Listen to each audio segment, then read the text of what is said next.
Silakan Ustaz. Bismillahirrahmanirrahim. Alhamdulillahirabbil alamin. Wassalatu wassalamu ala asyrafil anbiya'i wal mursalin wa ala alihi wa sahbihi ajma'in. Rabbi shrah li sadri wa yassir li amri wa hlul 'uqdatam min lisani yafqahu qawli. Alhamdulillah, insya-Allah pada malam ini kita akan menyambung pembacaan kitab kita Mukasyfatul Qulub dan kita masuk dalam tajuk memakan makanan yang diharamkan oleh Allah Subhanahu wa taala. Allah Subhanahu wa taala berfirman, ya ayyuhalladzina amanu la ta'kulu amwalakum bainakum bil batil illa an takuna tijaratan an taradim minkum wa la taqtulu anfusakum innallaha kana bikum rahima. Wahai orang-orang yang beriman, janganlah kamu makan ataupun kamu gunakan harta-harta sesama kamu dengan jalan yang salah. Jalan yang salah ini termasuk dengan cara tipu ataupun judi ataupun rasuah dan seumpamanya. Kecuali dengan jalan perniagaan. Jalan perniagaan yang dilakukan dalam keadaan suka sama suka di antara kamu. Tijaratan antara minkum, yakni dalam keadaan meredai di antara kamu, dengan arti kata tidak ada penipuan, dan juga tidak ada maknanya perkezaliman antara perniagaan tadi. Dan janganlah kamu berbunuh-bunuhan sesama sendiri, sesungguhnya Allah Ta'ala sentiasa mengasihi, bersifat pengasih kepada kamu. Para ulama berbeza pendapat dalam mentafsir ayat tadi. Ada yang berpendapat yang dimaksudkan la ta'kulu amwalakum bainakum bil batil ni, jangan kamu makan harta di kalangan kamu itu dengan secara batil. Ada pendapat mengatakan yakni harta daripada hasil riba. Hasil riba yakni hasil yang diambil lebihan dalam salah satu daripada dua pihak tadi. Sama ada dia hutang, kalau dia hutang 1,000 dibayarnya 3,000, maka ini riba. Ataupun pembelian, katanya akad 10,000 tapi bila bayar lebih pada 10,000, maka hukumnya riba. Maka hasil riba ataupun hasil perjudian. Perjudian ni dengan arti kata setiap sesuatu yang dia ini ingin mendapatkan sesuatu tetapi dia letakkan duit, dia letakkan harta untuk mendapatkan sesuatu yang lain. Maka ini dia dikira judi. Ataupun bentuk merampas hak orang lain. Ataupun mencuri, ataupun khianat. Yakni menipu orang. Ataupun dengan cara saksi palsu. Ataupun zaman sekarang dipanggil memalsukan dokumen dan seumpamanya. Dan mengambil harta dengan sumpah palsu dan seumpamanya. Inilah yang dikatakan la ta'kulu amwalakum bainakum bil batil. Sedangkan Ibnu Abbas radhiyallahu anhu berkata, yang dikatakan la ta'kulu amwalakum bainakum bil batil ni, kata Ibnu Abbas, adalah mengambil sesuatu daripada orang lain. Rampas sesuatu daripada orang lain tanpa bayaran. Yakni mengambil hak orang lain dengan tidak sebenar. Dan termasuk juga antara ayat ini, termasuk juga rasuah. Rasuah ini, yakni dia panggil sogok kita bagi pada orang untuk sesuatu yang ada kepentingan. Maka diriwayatkan ketika ayat ini turun, orang ramai merasa enggan untuk memakan sesuatu di rumah. Bila turun, jangan kamu makan, jangan kamu guna harta kamu. Akhirnya turun ayat ini, sahabat jadi takut nak makan. Lalu Allah Ta'ala turun ayat. Wala ala anfusikum an ta'kulu min buyutikum. Au buyuti abaikum, au buyuti ummahatikum, au buyuti ikhwanikum, au buyuti akhawatikum, au buyuti ammamikum, au buyuti ammatikum, au buyuti akhwalikum, au buyuti khalatikum, au ma malaktum mafatihahu, au sadiqikum. Laisa alaikum junahun an ta'kulu jami'an au ashtatan. Dan juga tidak ada salah bagi kamu. Tidak ada salah bagi kamu makan di rumah kamu sendiri. Yang paling penting jangan mengambil hak orang lain. Di rumah kamu sendiri ataupun rumah ayah kamu, ataupun rumah ibu kamu, ataupun rumah saudara adik-beradik kamu yang lelaki. ataupun adik-beradik kamu yang perempuan, ataupun di rumah bapa saudara kamu, yakni sebelah ayah, ataupun bapa saudara kamu sebelah mak, sebelah ibu, ataupun di rumah mak saudara kamu sebelah ibu, ataupun mak saudara kamu belah ayah, atau di rumah yang kamu kuasai kuncinya, atau di rumah sahabat kamu. Sahabat kamu tidak juga menjadi salah bagi kamu makan bersama-sama mereka ataupun berasingan, selagi mana hasil yang diambil itu daripada hasil yang halal, tak jadi masalah. Maka ayat ini memberitahu jaga jangan makan makanan, jangan makan hasil yang diharamkan oleh Allah Subhanahu Wa Taala. Di dalam satu hadis, Nabi SAW ada bersabda, ya'ti 'alan nasi zamanun la yubali rajulu min aina asabal mal min halal am haramin. Akan datang satu zaman nanti manusia sudah tidak mengambil kira daripada mana hasil yang dia dapat. Sama ada hasil itu halal ataupun haram, sudah tidak mengambil kira. Maka berlakulah zakatnya Rasulullah sallallahu alaihi wasallam. Maka adakah hari ini kita tengok apabila orang nak dapat hasil, dia kira hasil ni halal ke haram? Kalaulah orang yang mengambil kira hasil halal dan haram ni, begini cara dia. Sebelum dia nak mengambil sesuatu ataupun dia nak mulakan perniagaan, dia akan bertanya dengan orang yang lebih alim, orang yang soleh. Kalau orang yang alim, orang yang soleh tu kata ini dihalalkan, baru dia ambil. Baru dia ambil. Tetapi apa yang berlaku, dia ambil dulu, baru dia tanya, boleh ke tidak boleh. Ini kadang-kadang bila kata tidak boleh, barulah menyesal. Ini rugi sebenarnya. Jadi mengenai bab makan ini kena jaga supaya jangan kita makan harta yang diharamkan oleh Allah Subhanahu Wa Taala. Dan ada pula yang berpendapat bahawa maksud dia kata la taqulu amwalakum bainakum bil batil, yakni harta yang diperolehi daripada akad yang tidak sah. Akad yang tidak sah. Maka ucapan Ibnu Mas'ud bahawa ayat itu adalah ayat muhkamat yang mubhamat, yakni yang tidak dihapus sehingga kepada hari kiamat, dan adalah benar sebab makanan yang diperolehi dengan cara yang batil. Yang batil itu adalah setiap benda yang diambil tanpa kebenaran, itu antaranya. Ambil sesuatu tanpa kebenaran, baik diambil secara zalim. Seperti apa zalim? Seperti rampas, ini ambil secara zalim. Ataupun mencuri, ataupun mengkhianati, membuat cara khianat. Ini secara zalim. Seperti apa cara khianat ni? Seperti melalui perjudian dan permainan. Ini jaga-jaga. Kadang-kadang kita tak tahu. Boleh jadi ramai tak tahu. Benda ni hukumnya haram. Benda ni bentuk perjudian. Seperti apa? Seperti dia kata barang ini beratnya berapa kilo. Maka siapa yang nak teka, kalau betul tekaan dia tadi akan dapat hadiah. Tetapi syarat nak teka tadi, hendaklah diletakkan duit. Ataupun disuruh keluarkan 3 kali teka RM5. Maka bila saja nak dapatkan hadiah, dia letakkan duit, maka hukumnya adalah haram dan dia termasuk di dalam perjudian.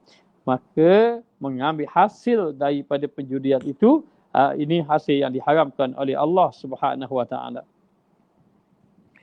Dan yang saya sebutkan ini disokong oleh sebagian ulama. Saya itu siapa? Imam Ghazali.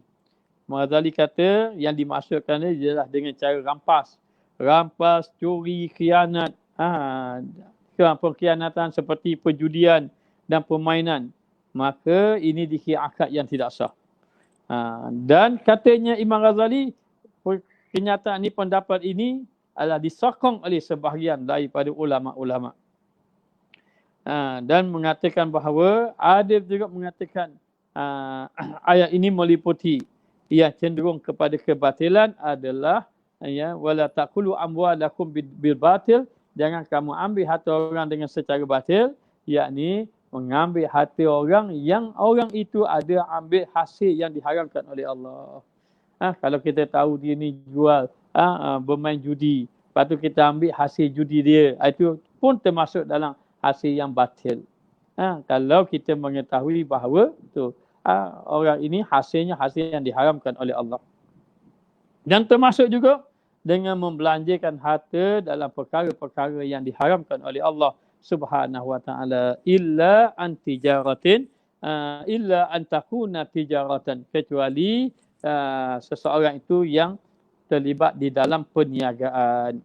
Maka perniagaan ini pengecualian, tidak termasuk perkara yang batil. Maka hal ini kerana perniagaan bukanlah daripada jenis yang batil. Perniagaan dikhususkan kepada transaksi ataupun pertukaran-pertukaran. Maknanya. Maka ini dikatakan bahawa kalau perniagaan itu dibenarkan. Dan kalau pinjaman, hibah, ini termasuk dalam bab yang lain. Dibolehkan. Pinjaman itu boleh. Tapi sebenarnya kita sebut saja pinjaman. Sebenarnya bukan pinjaman itu. Sebenarnya hutang. Tapi oleh kerana hari ini dimaksudkan pinjam itu hutang, maka tidak menjadi masalah lah. Hanya apabila seseorang itu berhutang, pastikan dia ini membayar hutangnya dan jangan ada akad pada hutang itu lebihan. Seperti seseorang mengatakan, saya ingin berhutang pada awak. Awak ada duit tak saya nak berhutang awak? Boleh, ada kata. Awak nak berhutang berapa? Saya nak berhutang 1,000. Baik, awak kena bayar 1,200. Maka dia kata setuju. Bila setuju saja dia pembayar 1,200, maka 200 hukumnya haram. Maka dia makan hasil daripada RM200 tadi, maka dia makan api neraka Allah Ta'ala. Wal'iyazubillah. Tetapi berbeza pula hukumnya tidak haram. Kalau dikatakan bahawa saya nak berhutang dengan awak berapa? 1,000. Maknanya baiklah, nanti sampai masa saya bayar 1,000. Baik. Jadi hutang 1,000 bayar 1,000. Akadnya 1,000 lah hutang. Tetapi sampai masa orang yang berhutang tadi membayar 1,200. Membayar 1,200. Lalu pemiutang yang bagi hutang tanya, kenapa lebih 1,200 bagi ni?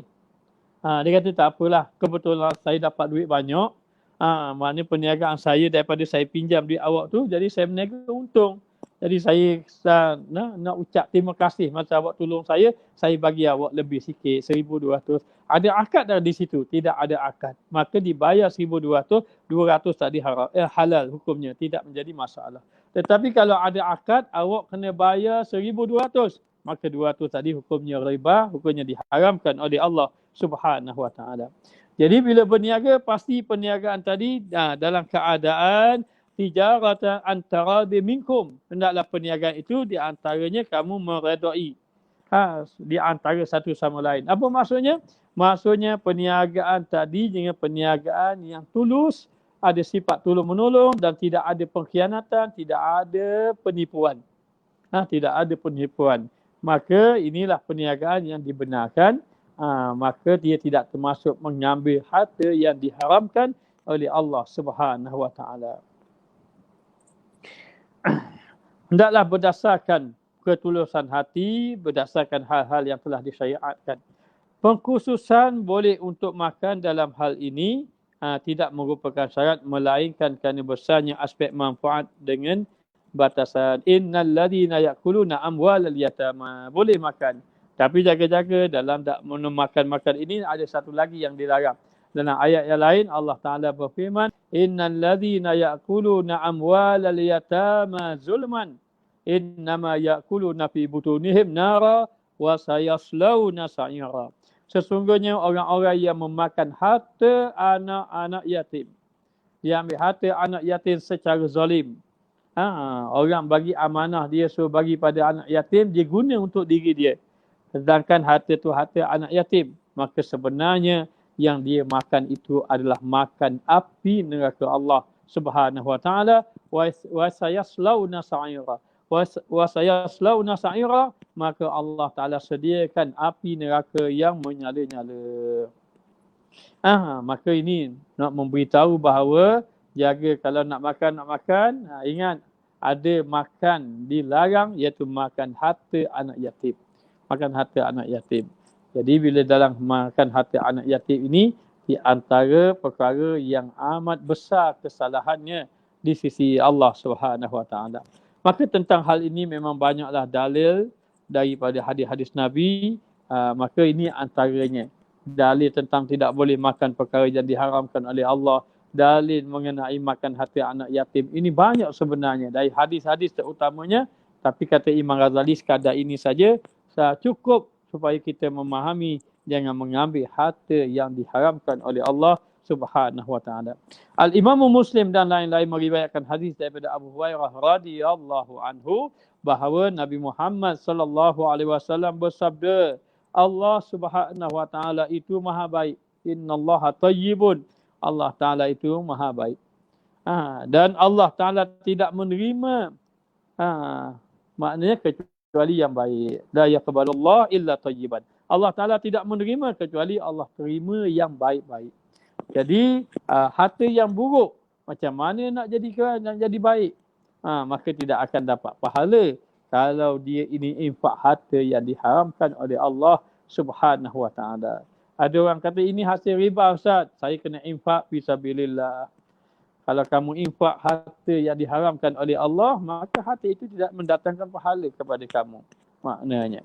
Maka dikatakan bahawa seseorang tadi kena memahami innallaha tayyibun, Allah Taala maha baik, la yaqbalullah illa tayyiban. Allah Taala tak terima kecuali yang baik-baik, yakni Allah Taala menerima sesuatu yang baik yang menepati kehendak Allah dan juga Rasul.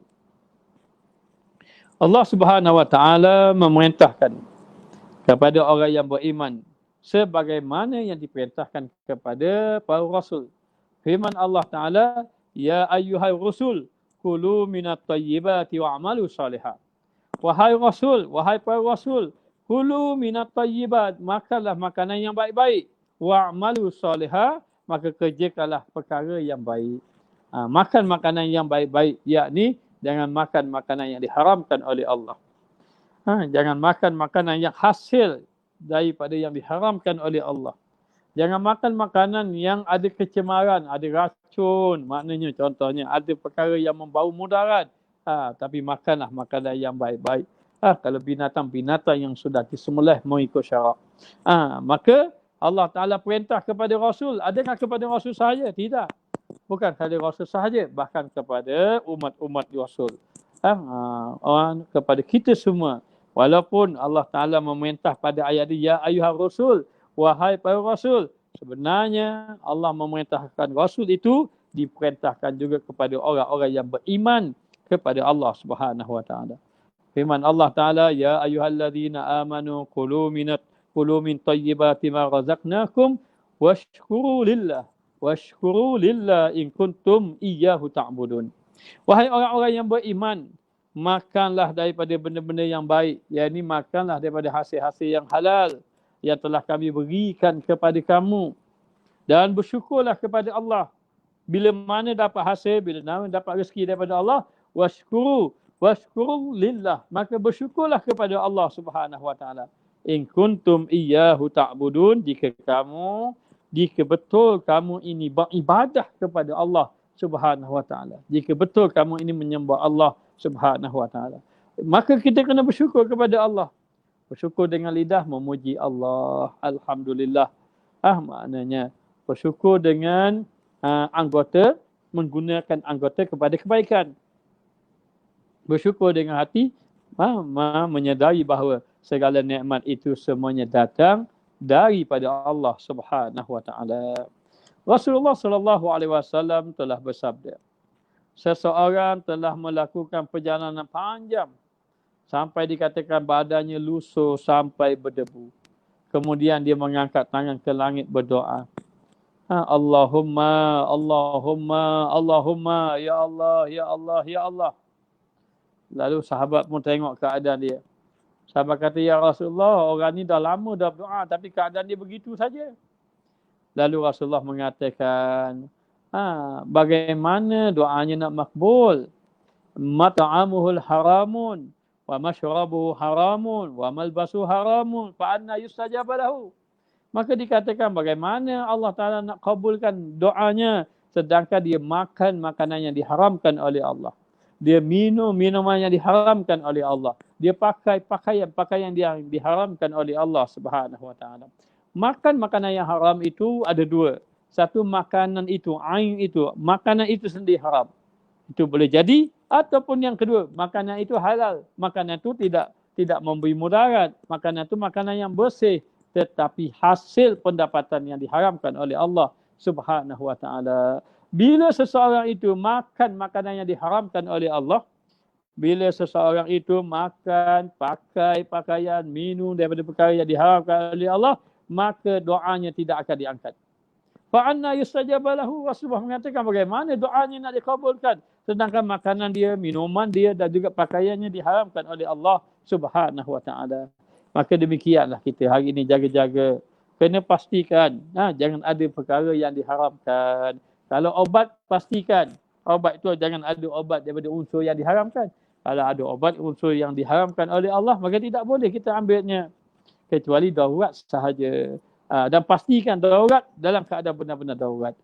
Maka kalau tidak, apa yang berlaku? Kalau makan hasil-hasil yang diharamkan, sama ada bentuknya obatan ataupun bentuknya makanan, dan di dalamnya ada unsur yang diharamkan oleh Allah, maka menyebabkan doa tidak diangkat oleh Allah Subhanahu wa ta'ala. Walaupun doa bersungguh-sungguh, kita minta, ya Allah, angkatlah segala musibah, angkatlah segala penyakit.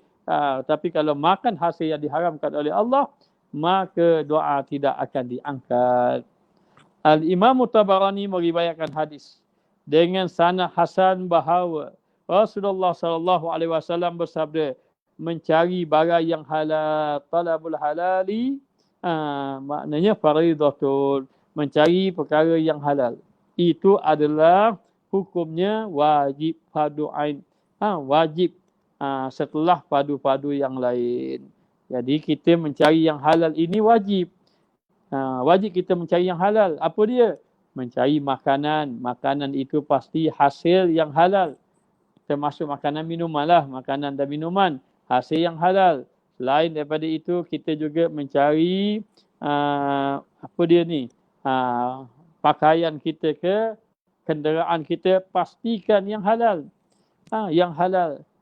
Pakaian kita pastikan hasil halal. Kenderaan kita pastikan daripada jalan yang halal. Jangan ada terlibat dengan riba sebagai contoh dan seumpamanya.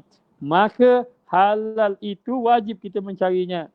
Ulama kata apa? Kata ulama, bagi kami, yakni para ulama, para orang-orang sufi, apa dia kata? Bagi kami, makan ulat dalam binatang kami lebih sanggup daripada makan hasil yang diharamkan oleh Allah. Ada pun makan ulat dalam buah ini, makan ulat dalam buah ini lebih kami sanggup daripada makan hasil haram, walaupun benda yang enak-enak, lazat-lazat, tapi haram, diharamkan oleh Allah. Kenapa? Dia kata kalau makan buah yang ada ulat mungkin sakit perut saja, sakitnya atas muka dunia, tapi makan hasil yang diharamkan, sakitnya dekat negeri akhirat, azab oleh Allah Subhanahu wa ta'ala. Maka dikatakan bahawa Al-Imam Baihaqi, maka yang tadi At-Tabani mengatakan talabul halali faridatun ala kulli muslimin. Menuntut mencari yang halal itu wajib ke atas setiap orang Islam. Tetapi Al-Imam Baihaqi menambah, mencari yang halal itu wajib setelah kewajipan yang lain. Maka Al-Imam Al-Hakim meriwayatkan bahawa Nabi Muhammad sallallahu alaihi wasallam bersabda, barang siapa memakan makanan yang halal, dia makan makanan yang halal, dia beramal mengikut sunnah Nabi Muhammad sallallahu alaihi wasallam, dia tidak buat kejahatan pada orang lain, nescaya dia akan masuk di dalam syurga Allah Subhanahu wa ta'ala. Dia akan masuk syurga. Apabila apa? Apabila syaratnya ada 3. Yang pertama, makan yang halal. Yang kedua, beramal mengikut sunnah Nabi. Yang ketiga, tidak melakukan kezaliman kepada orang lain. Maka membawa kepada dimasukkan ia di dalam syurga Allah Subhanahu wa ta'ala. Para sahabat berkata, Ya Rasulullah, kini di tengah umat ini banyak dia kata banyak orang seperti itu. Makan yang halal, jaga sunnah Nabi. Baginda berkata, itu akan terjadi pada beberapa generasi peninggalan aku. Adapun nanti lepas pada peninggalan Rasulullah nanti payahlah, maknanya orang-orang yang betul-betul jaga makanan yang halal, dijaga, beramal dengan sunnah Nabi itu, tidak buat kezaliman. Masa ni ramai lagi, iaitu kata sahabat, ya Rasulullah, sekarang ini di tengah-tengah umat kamu ni banyak, maknanya. Tapi akan terjadi nanti, kata Rasulullah, selepas peninggalan aku. Imam Ahmad dan yang lainnya meriwayatkan hadis Nabi Muhammad SAW dengan sanad yang hasan. Ada 4 perkara, jika keempatnya ada pada diri kamu, dunia tidak akan melalaikan kamu. Ada 4 perkara. Kalau 4 perkara ini ada kepada kamu, dunia tidak dapat melalaikan kamu. Apa dia? Iaitu yang pertama, menjaga amanah. Kalau kamu seorang yang menjaga amanah, maka dunia tidak melalaikan kamu. Harta banyak tetap dipegang, dijaganya amanah. Yang kedua, berbicara lurus, iaitu jujur dalam berbicara. Yang kedua, berbicara lurus ataupun jujur, berbicara benar, bercakap benar. Dan yang ketiga, berakhlak baik dengan orang lain. Berakhlak baik. Dan yang keempat, yakni menjaga diri dari makanan. Ataupun orang Terengganu kata beraluh. Bahagian bab makanan ni beralus. Begitu maknanya. Maka bila siapa ada 4 perkara ini, maka dunia tidak akan melalaikan kamu. Maka beruntunglah kalau orang itu amanah.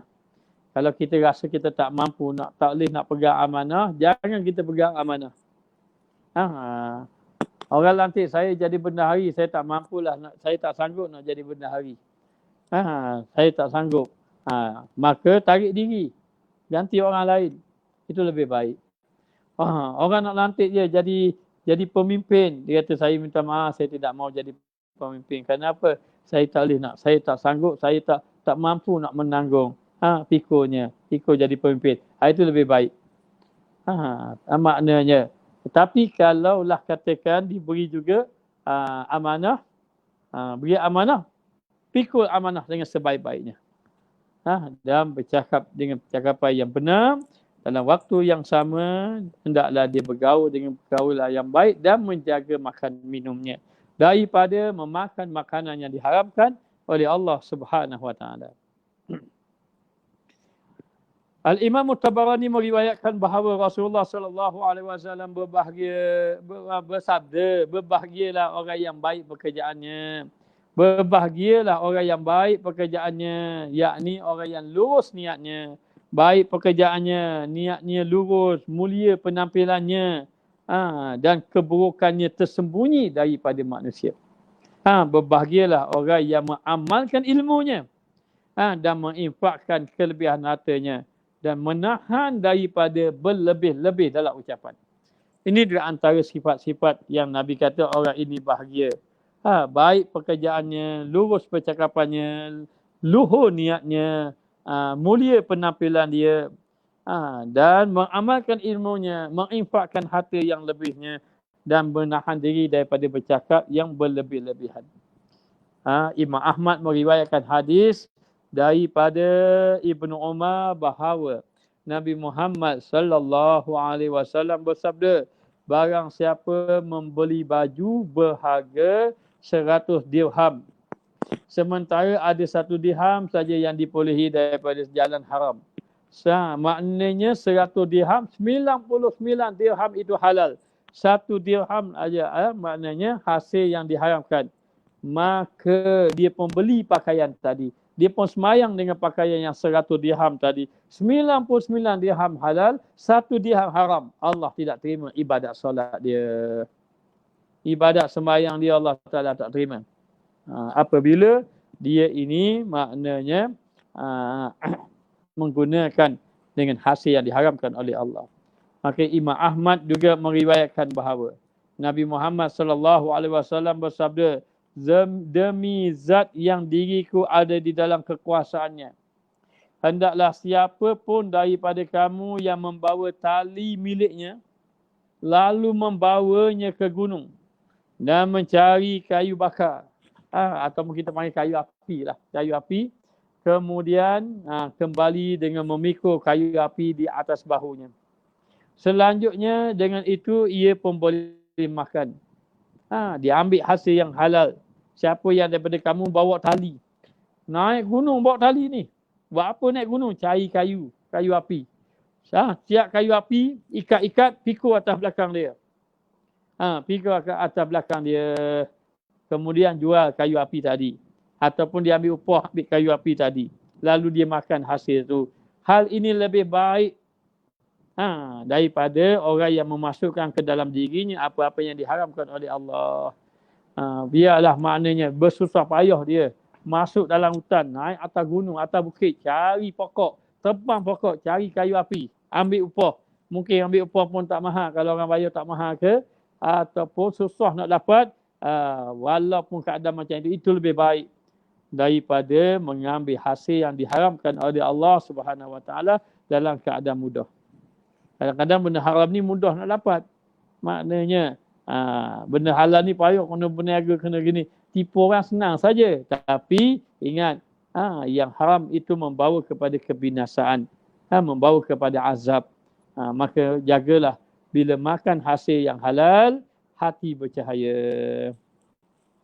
Jadi sekadar ini saja yang dapat disampaikan, insya-Allah. Moga-moga Allah Taala beri kebaikan. Dan sekadar ini Ustaz ucapkan wabillahi taufiq wal hidayah. Wassalamualaikum warahmatullahi wabarakatuh.